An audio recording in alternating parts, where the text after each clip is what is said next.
Dobro večer, cenjene gledalke, spoštovani gledalci. Moje ime je Aljuš Pertinač. Francoski pisatelj Charles Nodier nas je pred malo več kot 200 leti takole opisal. Bilo je to ljudstvo brez morilcev, brez tatov in brez slabih ljudi. Mogel si, kakor pravi beneški pregovor, teh 6 ilirskih pokrajin prepotovati z denarjem na dlani.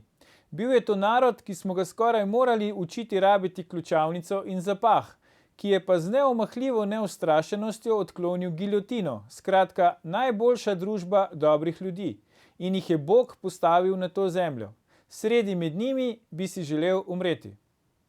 Vi pa gledate 79. oddajo 4. sezone Faktor na TV3, Resnica boli, komentarji še bolj in Smrt sovražnemu govoru, Svoboda narodu.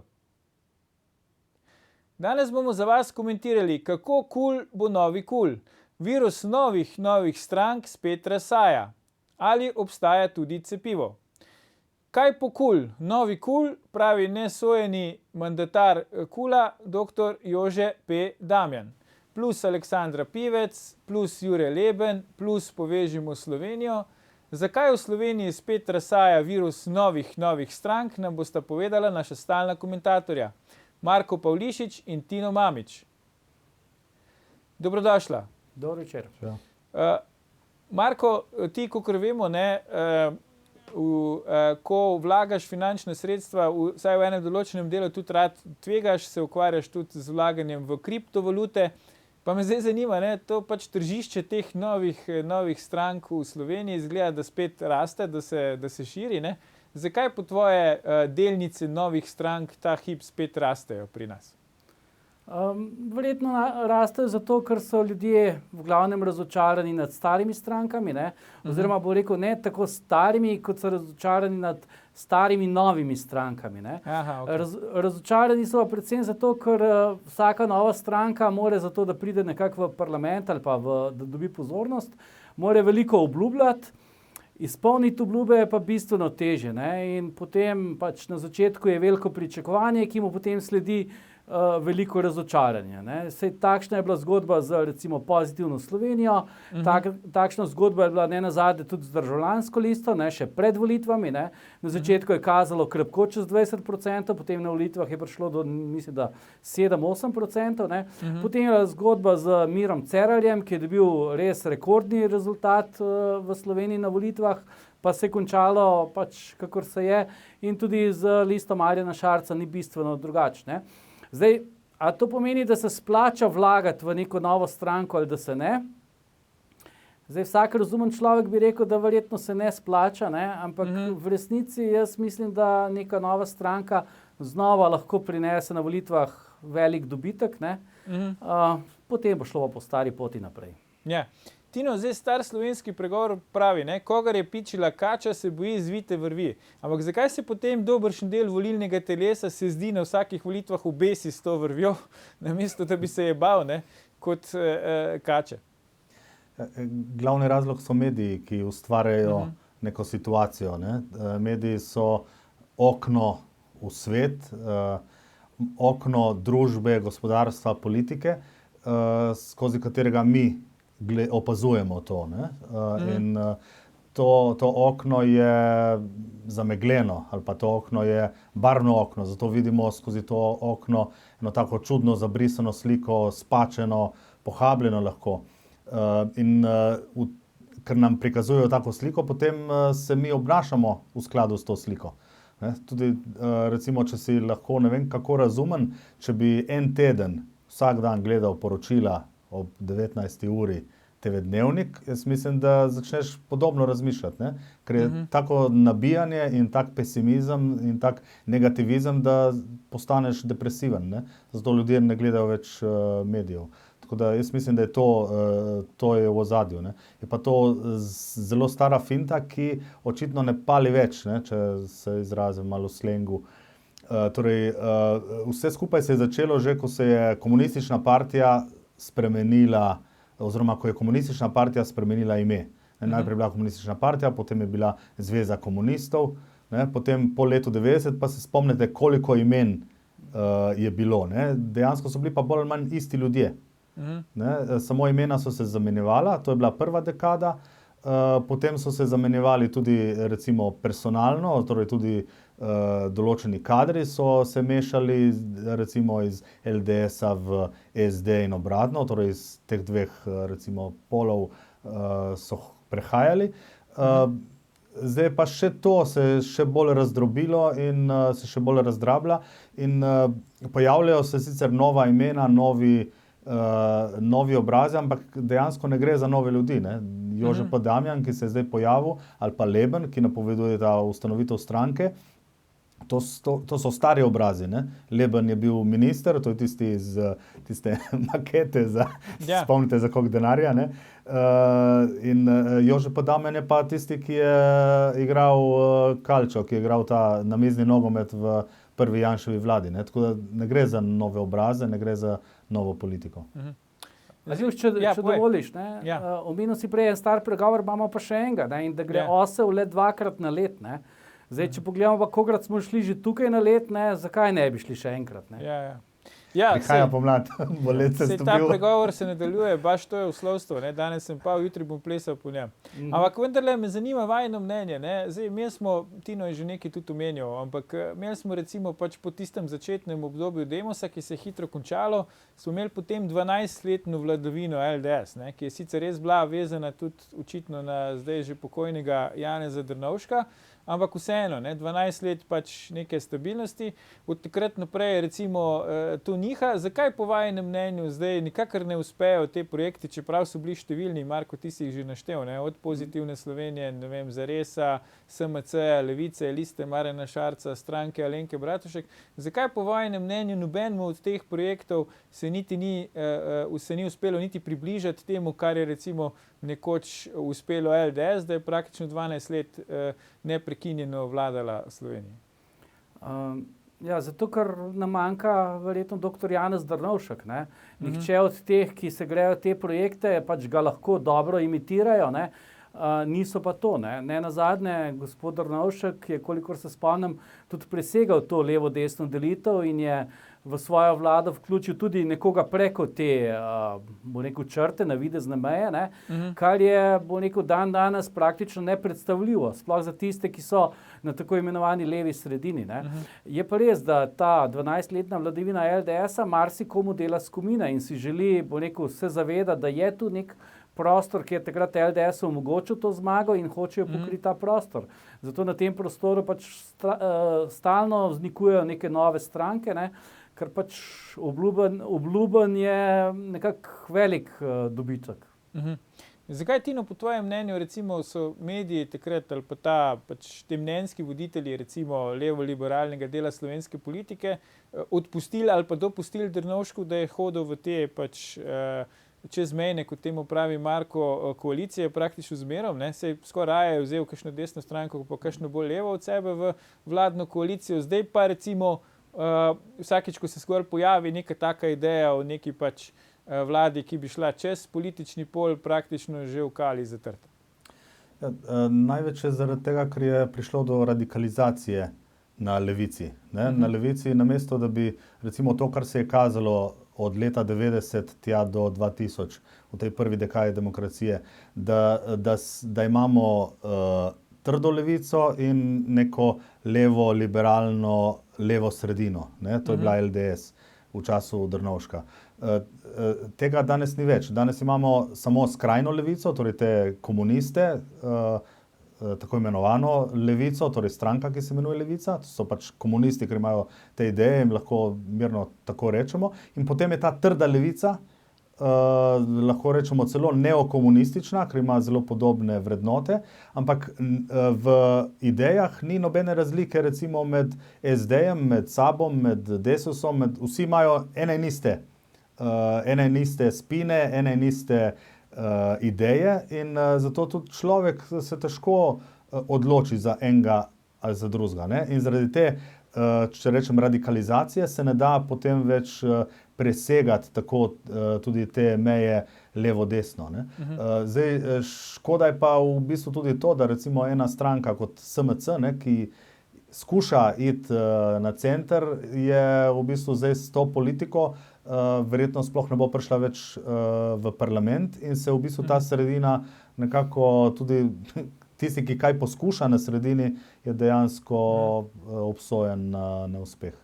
Marko, a se po tvoje tudi na desni dogaja kakšna radikalizacija? Ne? Vemo, recimo Drnovšek je šel v koalicijo z Janšo samo pač leta 92, potem ni več ponovil te napake, ne? V narekovajih je sklepal te koalicije raznorodne z SLS ali pa z SKD, ne pa z SDS. Je mogoče problem v tem, da je zdaj pač SDS tisti partner na desnici, ki bi moral pač omogočiti neko tako veliko koalicijo, ali ne? Zdaj, SDS je radikalen v besedah, precej manj je pa radikalen v dejanjih. Ne? Sploh njihova dejanja daleč od tega, da bi bile desno radikalne, kvečemu so bliže levi radikalnosti. Ne? Sploh, če pogledamo, kako bo zdaj se delijo sredstva, kakšen je odnos do davkov in tako, da tukaj o neki radikalnosti nikakor ne moremo govoriti. Ne? So pa določene izjave ali pa, če rečemo, določeni tviti radikalni, se pravi radikalni v besedah, ne pa v dejanjih. Ne. Zdaj, res pa je, da besede štejejo in besede se dajo skozi medije precej bolj napihniti in to potem daje neko tako vzdušje gradi. Ne.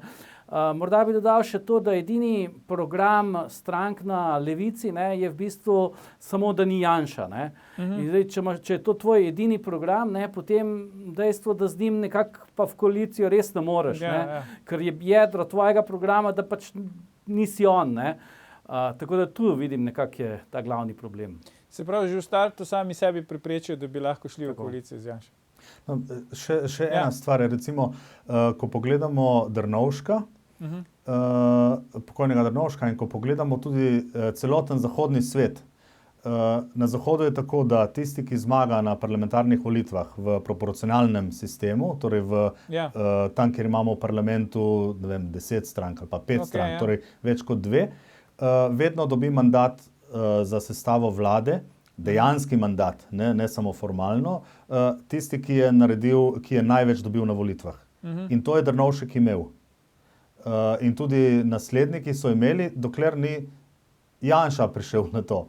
Ne? Zdaj, ko je prišel Janša do tega, recimo na zadnjih volitvah, najmočnejša stranka bi morala sestaviti vlado. Ne? Ja, mandat mu je predsednik države pa dal. Ampak če te potem večina parlamenta to onemogoča, je nekaj z demokracijo v parlamentu narobe. Ne? Bomo pogledali, bomo pogledali po oglasih, kaj je narobe z našo demokracijo, zato da Janez Janša kot relativni zmagovalec ni uspel najprej sestaviti vlade. Tako da ne nam ujiti gledalke, gledalci, se vrnemo po oglasih, ko nadaljujemo s komentiranjem, kako kul bo novi kul. Ostanite.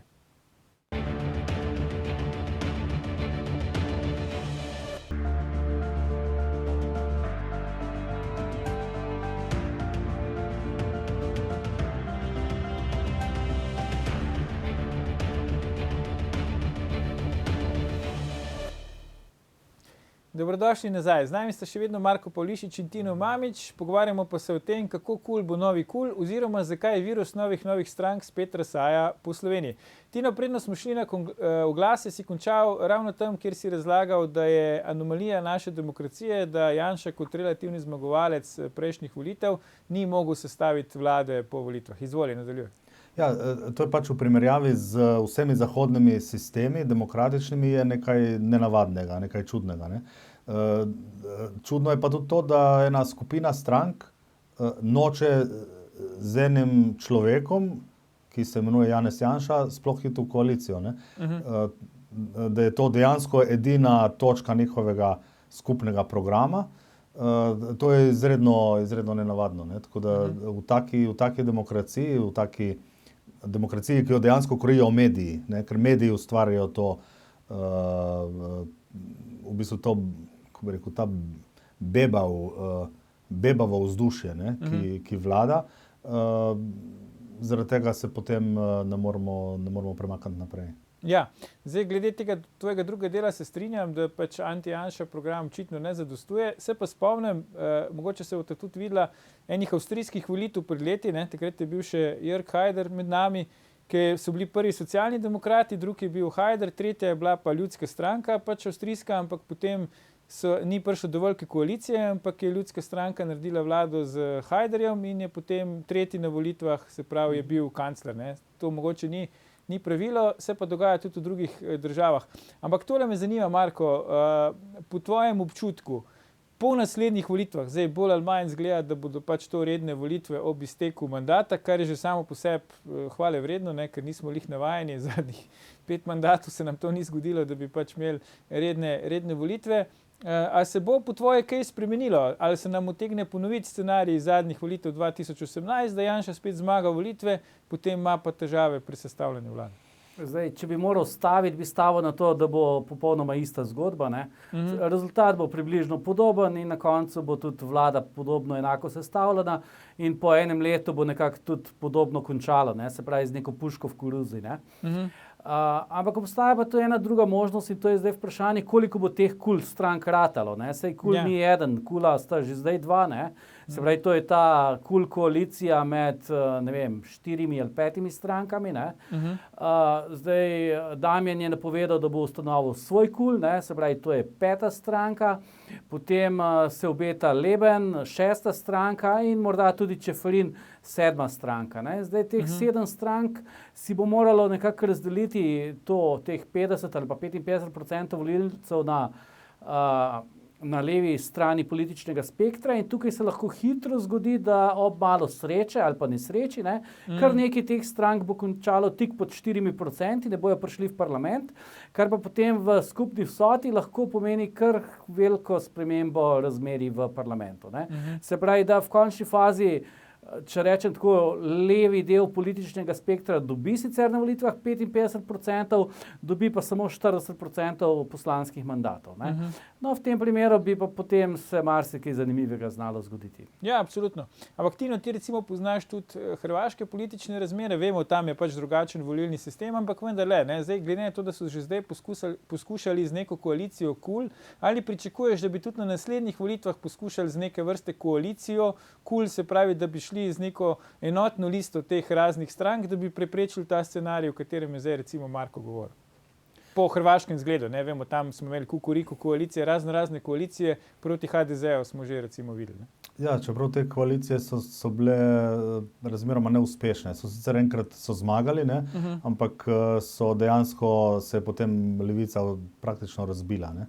In je še danes zelo razbita, tako da bi to težko primerjal. Poleg tega pa tudi tu gre za en blok strank, ki ima dejansko večino v parlamentu, medtem ko na Hrvaškem pa nima. Ne? Ja. Ne, samo ta ideja skupne liste me zanima, če misliš, da je možna ali ne. Tako da jaz mislim, da je možno. Ne? Zdaj vprašanje, kdo bo Sneguljčica, ne? Če imamo 7 palčkov, ne? 7 malih strančic. Torej, če se pojavi pač neka Sneguljčica, če bo pa en palček, pa 7 Sneguljčic. Ja, ali pa če bo en palček igral Sneguljčico, ne? Torej njihovega kandidata za mandatarja. Če bi se kot blok povezali, bi znali dobiti več. Ne? Je pa spet vprašanje, recimo, če pogledamo spet našo demokracijo v teh 3 dekadah. V prvi dekadi je imela dejansko desna sredina bolj ali manj 55%, levica pa 45%. Ampak zaradi teh prestopov in raznih fint od Jelinčiča na 92. naprej nazaj, ali pa Pucka, se je potem to prevesilo. Torej je imela levica večino. Potem, po letu 2000, se je to spremenilo. Je dejansko levica dobila večino in celo v nekem trenutku je prišla do 2/3 večine. Ampak ta 2/3 večina se je pa začela potem osipati in je dejansko na vsakih volitvah je malo manj, ne? Tako da trend je dejansko negativen in je vprašanje, če ne bo zdaj dejansko levica na naslednjih volitvah dobila malo manj in zaradi sistema se lahko potem zgodi, da dejansko ne dobi več take večine. Ne? Tako da je res vprašanje Sneguljčice. Ja. Glavni problem te koalicije, predvolilne koalicije je, kdo naj potem nastopa na soočenjih. Ne? Mislim, da je v vseh teh 5 strankah po en ali pa celo več kandidatov, ki si želijo neke medijske pozornosti in te bojo zelo težko pristali na to, da bi nekdo drug v njihovem imenu nastopal. Ne? Vse smo videli že zdaj, ko so kandidirali Karla Erjavca, ne, so kar jim je bilo kar precej težko, ne, Ja. se postaviti za tem in govoriti, to je naš kandidat. Ne vem, Marjanu Šarcu je celo ušlo, ne, da on nima problemov z egom, ne, saj te ni noben vprašal, ne. Zdaj, Ja. če nekdo o egu kar sam začne govoriti, pa točno vemo vsi, kam pa staco moli, ne. Ja, posebej, če je to Marjan Šarec. Ampak Ja. saj tudi z Damjanom so imeli težave, ne? Ampak nekako so s stisnjenimi zobmi so pač to akceptirali. Mogoče bi na volitvah potem tudi akceptirali nekoga XY. Glej, zelo težko je gledati predvolilno soočenje, kjer nekdo drug nastopa v tvojem imenu in ti si zraven misliš, ma itek sem pametnejši, boljši in sploh boljši povem kot on. Ne. Mogoče bi pa na vsako soočenje poslali drugega, recimo. To bi bilo Ja. To bi bilo tudi To inovativno. bi bil krasen izkaz enotnosti koalicije, ki se je postavila za svojim kandidatom. Ja, recimo po zgledu stranke Levica, ki nima niti predsednika, ima koordinatorja. Ne? Mogoče bi pa tle imeli več koordinatorjev. Ampak tole me zanima, Marko, zdaj vemo tudi, poleg novih strank je v Sloveniji zelo moderna v politiki tudi reciklaža. Ne? Zdaj, da smo že danskrat imeli, Jure Leben se zdaj reciklira kot nova zelena stranka, bil je že okoljski minister, vemo, kaj se je z njim takrat dogajalo, kaj se je dogajalo pač v vladi Mira Cerarja, kjer je tudi sodeloval na pač drugi poziciji in tako naprej. Pa me zdaj zanima, Marko, nekako me čudi, da Gregor Virant pa nič ne kaže ambicije, da bi se recikliral, da bi prišel nazaj v slovensko politiko. Mogoče je pa zdaj čas za Gregorja Viranta. Kaj ti praviš na to? Državljanska lista 2.0. Je to realna ideja ali utopija? Po mojem je kar to utopija. Ne? Je pa tako, delo v slovenski politiki ni ravno najboljše nagrajeno. Ne? Oziroma, če primerjamo plače nekega poslanca, ministra ali pa ne nazadnje tudi predsednika vlade z plačo nekega visokega uslužbenca, kaj je šele nečesa več v recimo Bruslu, ne, je ta plača neprimerljiva. Ne. Če temu še prišteješ vso gnojnico, ki se zlije na tebe preko raznih medijev, ne, potem mislim, da tukaj ni neke računice. Ne. Čeprav ne, Marko, res pa je, ni pa vse v denarju. Ne. Ja. Tako da jaz tukaj tega dokončno ne bi odpisal, ne, ampak definitivno je pa vsak, ki vsaj malo racionalno razmišlja, bo zelo težko nazaj. Pri nas se bolj splača biti policaj kot politik. To se strinjam, ja, ampak bolj sem mislil, da je mogoče Gregor Virant že vmes zaslužil toliko, da se bi mu zdaj to splačalo. Ne? Ker če pogledamo njegove destinacije, se pravi Beograd, potem Ukrajina, zdaj Pariz. Je pa res, ne, Tino, pač Gregor Virant mogoče od slovenskih politikov v zadnjem času, ali pa zdaj pač bivši politik, imel še najmanj težav nekako s tujino, ne? Se ti ne zdi? Mogoče, če bi tujina hotela se vmešavati v volitve v Sloveniji, ne vem sicer zakaj bi se, ampak recimo, če bi lahko stavila na Viranta. Ne? On se je recimo pač dobro razumel, se mi zdi, zmerom s tujino. Ne? Kako imaš ti občutek? Tujina ne glasuje na volitvah. Ne glasuje, je pa pač ima druge vzvode. Ne? Se pogovarjamo o tem, s katerimi lahko vpliva na volilni rezultat. So tu mediji, so tu neka stališča in tako naprej. Ne? Ja, tujina mislim, da ima zelo malo vpliva. Lahko ima vpliv kvečemu recimo pri Janši, če bo Levici uspelo še bolj recimo lansirati te anti-Janša gesla, da bi potem bili mogoče kakšni tujci proti, ampak tudi to na volitve mislim, da ne vpliva kaj dosti. Ne. Jaz bi jaz Viranta sicer ne poznam toliko, da bi vedel recimo kako razmišlja v tem trenutku, ampak bi težko verjel, da bi se zdaj vključil. Ne. Mogoče, če bi ga kakšna stranka povabila, sicer pa ne. In tudi, če se zdaj vključi, ne bo več neka sredina, ne, ker ga bojo mediji razglasili za desničarja. Ne. Njemu je uspel... Ali pa za levičarja. Ali pa za levičarja, ja. No, ampak večinski ne bi ga razglasili za desničarja in potem ne more nič dobiti. Ne. Medtem ko takrat, ko je on uspel priti v parlament, je dejansko so tudi mediji deloma, večinski mediji verjeli, da to ni desničar. Ne. Potem, ko so pa to recimo odkrili, skapirali, so pa ga v bistvu sesuli in mu tudi stranko že pred volitvami napolničili. Sicer ne vem, po katerem kriteriju Gregorja uvrščamo zdaj na desnico, ne, ampak recimo. Ja, bil je v vladi z Janšo. Ja, no, ampak bil je tudi v vladi z gospod Bratušek, ne. Pa dobro.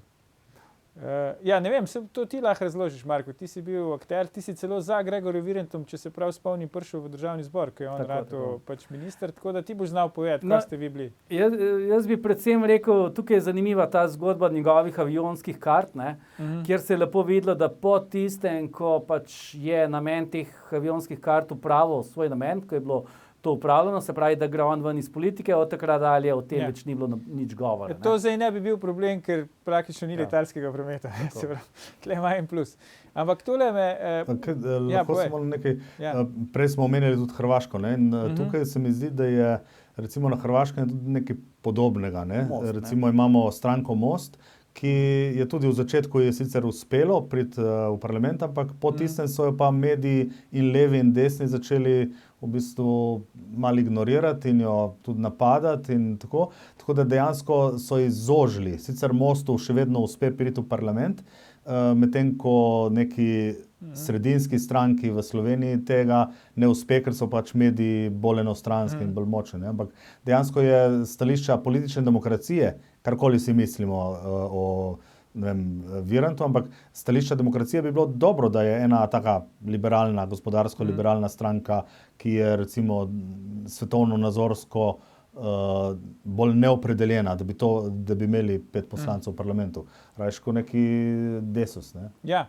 No, čeprav imamo zdaj ta poskus, ki je sicer verjetno bolj konzervativen, povežimo Slovenijo, to je neke vrste most, ampak se bojim, glede na aktualne infrastrukturne projekte v Sloveniji, da na mesto mosta bi v Sloveniji se morali bolj imenovati pol stranka, ne vem, tunel ali pa ti recimo. To bi bilo bolj ime, ki bi šlo v uho.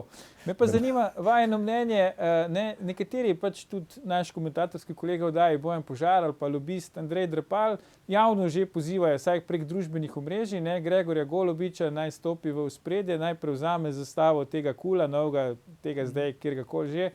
Tudi Matjaž Han, vodja poslanske skupine, v intervjuju za časopis Delo nekako pravi, da je pač Golobič bil zadaj za kulom, dokler ni štafeto prevzel Erjavec.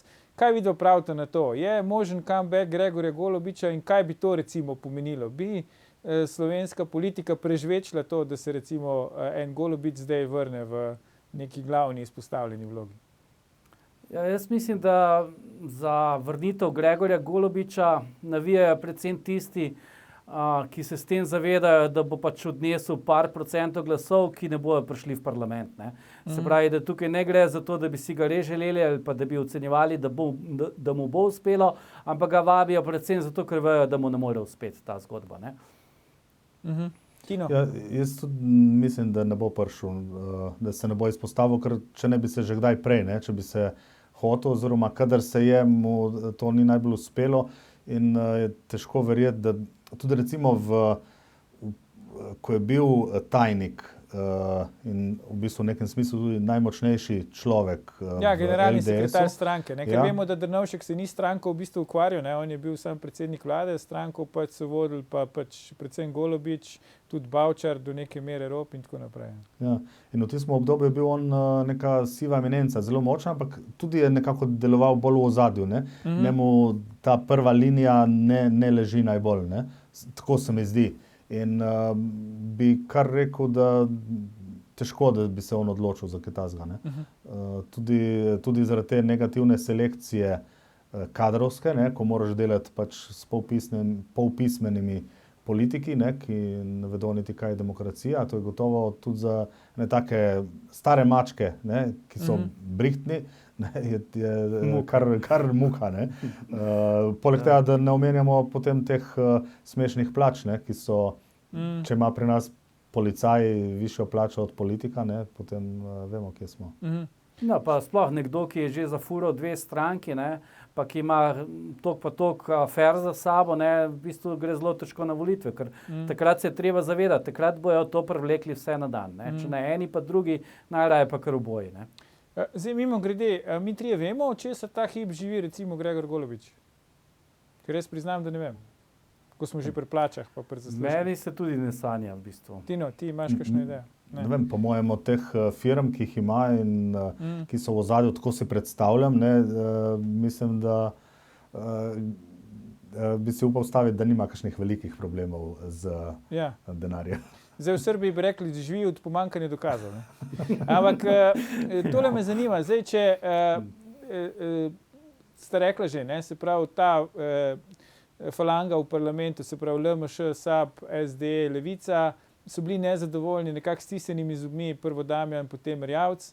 Kaj zdaj bojo naredili? Se bojo spet pustili peljati na limanice s tem novim kulom, ali se bojo uprli temu nekemu novemu kulu, novi stranki, ali lahko sploh kaj naredijo, da se ne ponovi ta scenarij, ki smo ga praktično spremljali zdaj na vseh zadnjih volitvah od leta 2011 naprej, da pač pride neka nova stranka leto pred volitvami in pobere večino glasov. Saj tisto, na katero oni računajo. Ker lahko protestiram proti izrazu falanga, to je žalimo falango.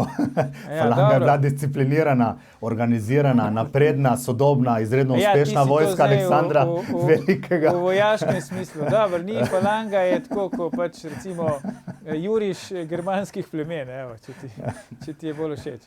Ampak to me res zanima, vajino mnenje, no, kaj mislite, da bojo naredili, kaj sploh lahko naredijo pač? Mislim, da bojo zdaj čakali pač na te volitve, delali interpelacije. Je to že, ampak v smislu, da se pač prepreči ta scenarij, da spet oni ustanejo z dolgim nosom, ne? V smislu, da prije neka nova stranka in jim pobere tle večino glasov.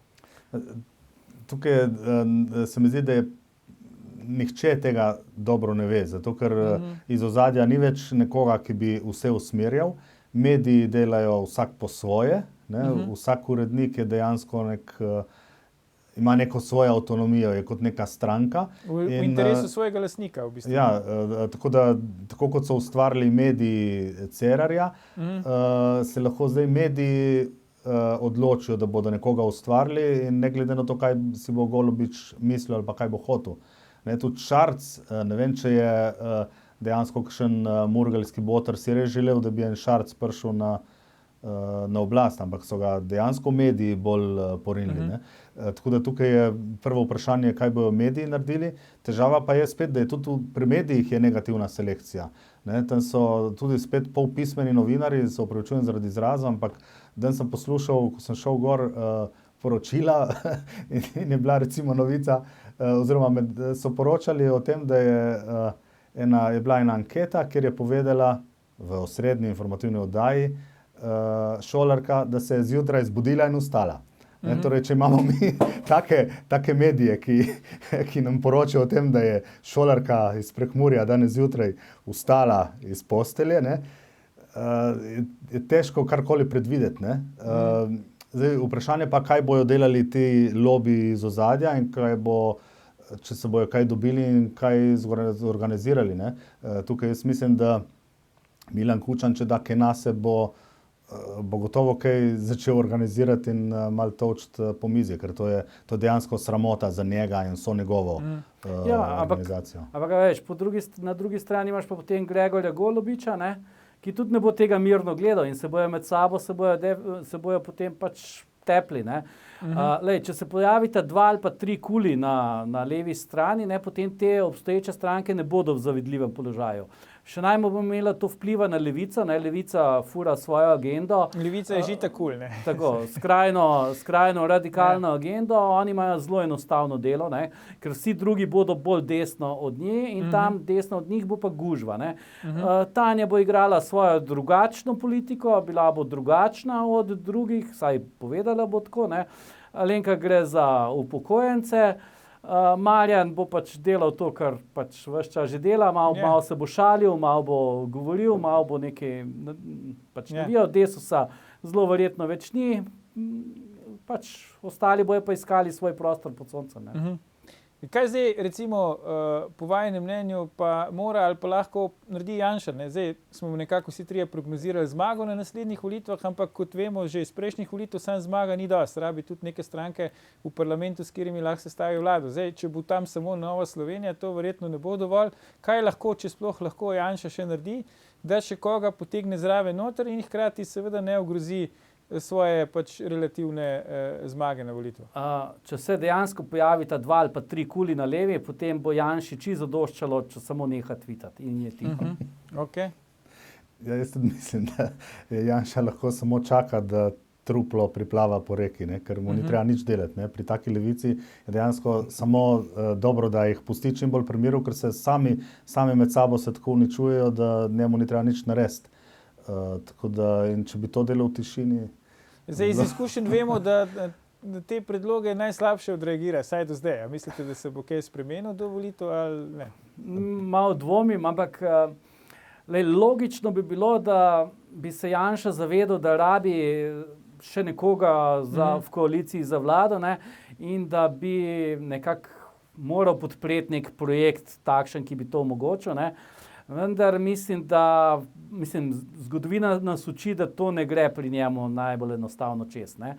Ker če bi imel neko strateški razmislek, potem bi recimo Državljansko listo, takrat, ko je nastala, nekako ne, da jo bi podprl, ampak vsaj nagajal ne bi. Ampak v resnici je šlo takrat za nože v hrbet, kolikor se je dalo. Ne glede na to, da je potem ravno Državljanska lista mu omogočila sestavo vlade. Ne. Ja, vi ste bili zelo nezamerljivi oziroma zelo pridno ste si te nože pulili iz hrbta, bi rekel človek.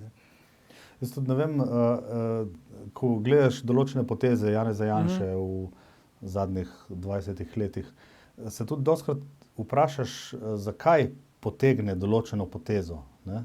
In potem jih tako nelogično včasih vleče, da dejansko rečeš, da se dejansko te, lahko rečemo, teorije zarote, ne, širijo, ne, posebej na desni sredini, ne, da je dejansko Janša zadnji Kučanov vojščak in tako naprej, ne, kar mislim, da ni res, ampak recimo, ne, določene stvari, ki jih on dela, dejansko koristijo levici. Ne?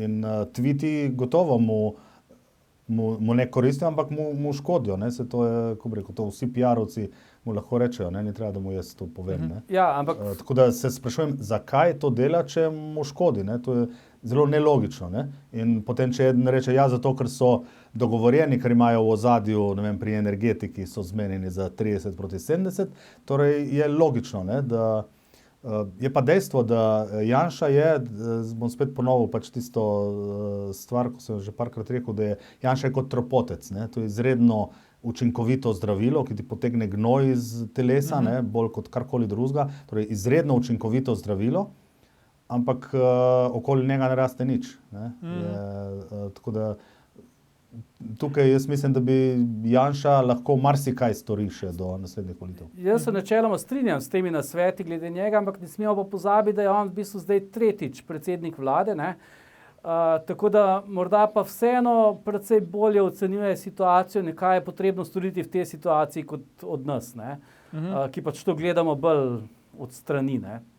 Res je, čeprav zdaj tretjič je postavil zaradi odstopa, bodimo iskreni, Marjana Šarca. Ne? Če Marjan Šarec ne bi odstopil, bi verjetno bil še danes predsednik. No, ampak je potem moral sestaviti. Ne? Je pa nekaj res, ja, moral je sestaviti, to drži, pa še nekaj sem hotel reči, prej je Tino rekel, ne, da pač se včasih sprašujemo, zakaj je storil Janša katero potezo. Ne? Je pa za moj okus ta hip edini politik, pri katerem imamo ta privilegij, da se sprašujemo, zakaj je potegnil kakšno potezo, pri večini ostalih se samo za glavo držimo, ko potegnejo potezo, se sploh ne sprašujemo, zakaj je šlo. Samo še minuto imamo, tako da zelo na hitro. Bo po vajenem mnenju Jože Damjan ta šef novega KUL-a ali kdo drug? Jaz bi rekel, da bo kdo drug. Okay. Jaz tudi težko verjamem, se mi zdi, da je preveč lagoden bolj v levico človeka, da bi kaj tazga delal. In trenutno sodi v levico. Leta 2004 je pa bil neoliberalist in ne vem kaj. Ne? Ja, marsikaj je že bil, marsikaj še mogoče bo. Za danes pa Marko Polišič, Tino Manič, najlepša hvala za vajine komentarje v naši oddaji. Gledalke, gledalci, to je bil kulski, ne pa kuloarni, že 536. Faktor na TV3. Jutri bomo za vas komentirali, ali lahko Janša s twitanjem premaga evropske in svetovne medije. Ne zamudite in pa ne pozabite, ni vseeno, kdo kaj reče.